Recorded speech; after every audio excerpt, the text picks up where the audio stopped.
ഇസ്രായേലിൻ്റെ രണ്ടാമത്തെ ആലയം. പ്രിയ കൂട്ടുകാരെ, നമ്മുടെ കഴിഞ്ഞ കഥയോടുകൂടെ ഇസ്രായേൽ യഹൂദ രാജ്യങ്ങൾ ഭരിച്ച രാജാക്കന്മാരുടെ ചരിത്രം അവസാനിക്കുകയായിരുന്നു.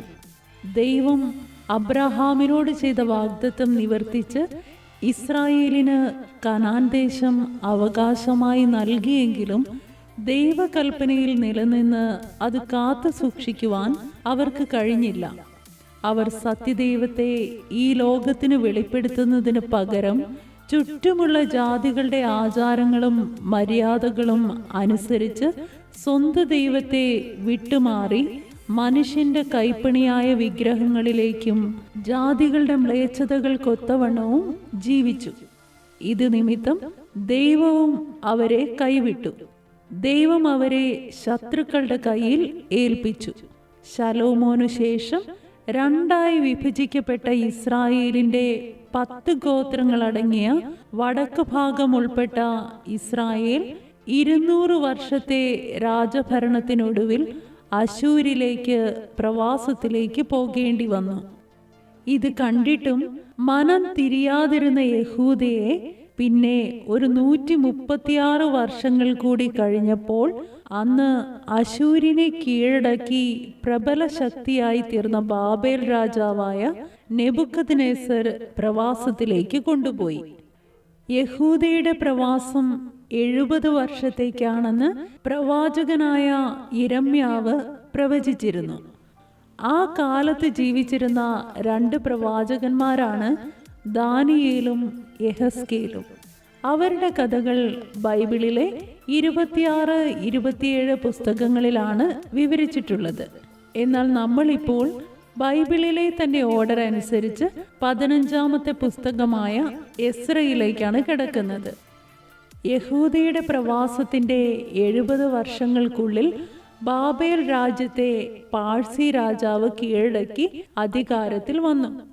പാഴ്സി രാജാവായ കോരശിന്റെ 1-ാം ആണ്ടിൽ യഹോവ കോരശിന്റെ മനസ്സിനെ ഉണർത്തി. അവൻ ഇസ്രായേൽ മക്കളോട് യഹൂദയിലെ യെരുശലേമിലേക്ക് മടങ്ങിപ്പോകുവാനും അവരോട് യെരുശലേമിൽ യഹോവയ്ക്കൊരാലയം പണിയുവാനും കൽപ്പിച്ചു. അങ്ങനെ യഹൂദയുടെയും ബെന്യാമീന്റെയും പിതൃഭവന തലവന്മാരും പുരോഹിതന്മാരും ലേവ്യരും ദൈവം ഉണർത്തിയ ഏവനും യെരുശലേമിൽ യഹോവയുടെ ആലയം പണിയാൻ പോകേണ്ടതിന് യാത്ര പുറപ്പെട്ടു.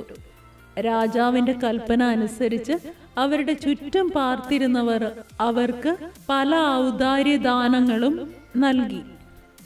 അതോടുകൂടെ നെബൂഖദ്നേസർ യെരുശലേമിൽ നിന്ന് കൊണ്ടുപോയി തന്റെ ദേവന്മാരുടെ ക്ഷേത്രത്തിൽ വച്ചിരുന്ന യഹോവയുടെ ആലയം വക ഉപകരണങ്ങളും കോരശ് രാജാവ് പുറത്തേക്കെടുപ്പിച്ച് യഹൂദ പ്രഭുവായ ശേഷ്ബസർ അഥവാ സെരുബാബേലിനെ ഏൽപ്പിച്ചു. അങ്ങനെ സെരുബാബേലിന്റെ നേതൃത്വത്തിൽ ഒരു കൂട്ടം ആളുകൾ യെരുശലേമിലേക്ക് യാത്ര പുറപ്പെട്ടു. അവർ യെരുശലേമിലെത്തി താങ്ങളുടെ പട്ടണങ്ങളിൽ പാർത്തു. 7 മാസങ്ങൾക്ക് ശേഷം അവർ ഒരു മനസ്സോടെ യെരുശലേമിൽ വന്നുകൂടി. അവർ ദൈവപുരുഷനായ മോശയുടെ ന്യായപ്രമാണത്തിൽ എഴുതിയിരിക്കുന്നത് പോലെ ഹോമയാഗങ്ങൾ അർപ്പിക്കേണ്ടതിന് ഇസ്രായേലിന്റെ ദൈവത്തിന്റെ യാഗപീഠം പണിത് അതിൽ യാഗങ്ങളെ അർപ്പിച്ചു. 7-ാം മാസം 1-ാം തീയതി മുതൽ അവർ ഹോമയാഗം അർപ്പിച്ചു തുടങ്ങിയെങ്കിലും യഹോവയുടെ ആലയത്തിന്റെ അടിസ്ഥാനം അതുവരെ ഇട്ടിരുന്നില്ല. തുടർന്ന് അവർ യെരുശലേമിൽ എത്തിയതിന്റെ 2-ാം വർഷം 2-ാം മാസം സെരുബാബേലിന്റെയും യേശുവയുടെയും നേതൃത്വത്തിൽ 20 വയസ്സിന് മുകളിൽ പ്രായമുള്ള ലേവ്യർ ആലയത്തിന്റെ പണി തുടങ്ങി. പണിയുന്നവർ യഹോവയുടെ മന്ദിരത്തിന്റെ അടിസ്ഥാനമിട്ട് ദൈവത്തെ സ്തുതിച്ചു.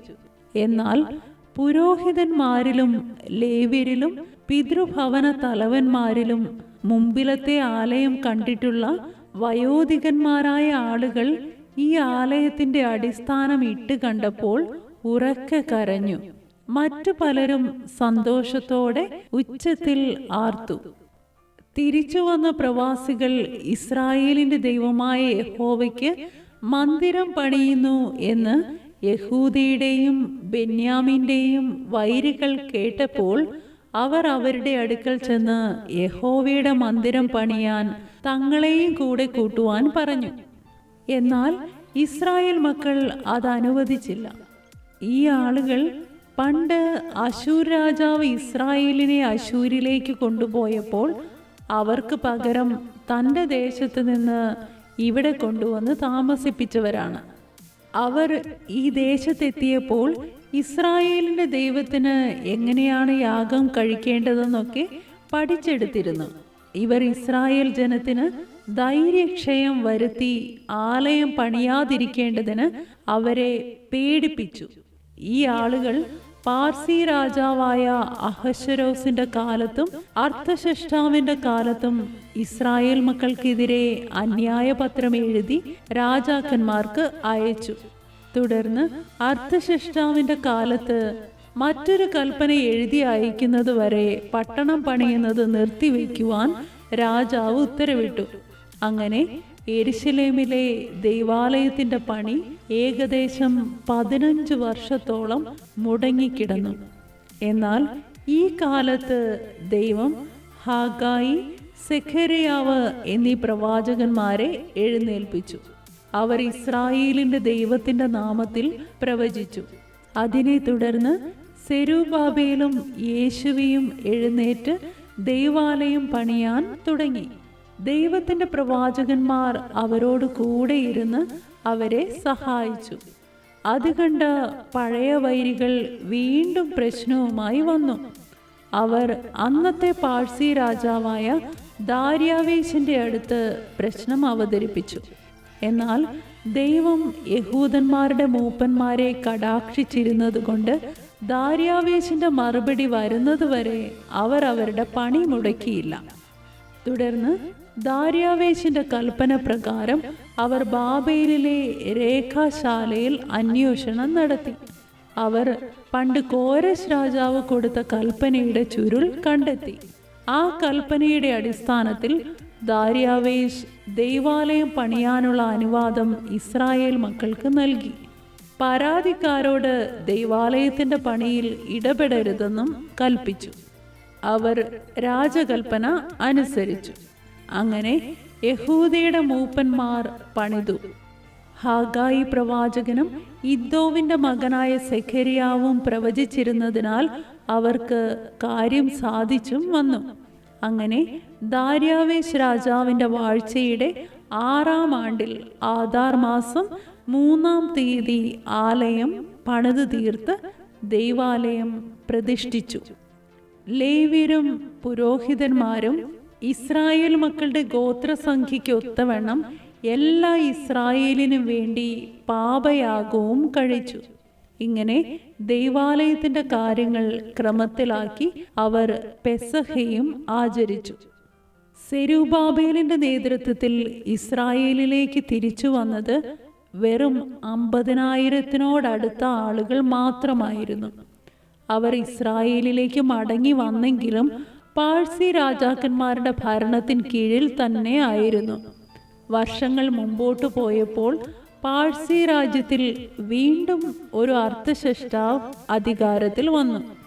ആ രാജാവ് ദൈവത്തിന്റെ ന്യായപ്രമാണത്തിൽ വിദഗ്ധ ശാസ്ത്രിയായ എസ്രയെ വിളിച്ച് യഹൂദയിലെയും യെരുശലേമിലെയും കാര്യങ്ങൾ അന്വേഷിക്കാൻ പറഞ്ഞയച്ചു.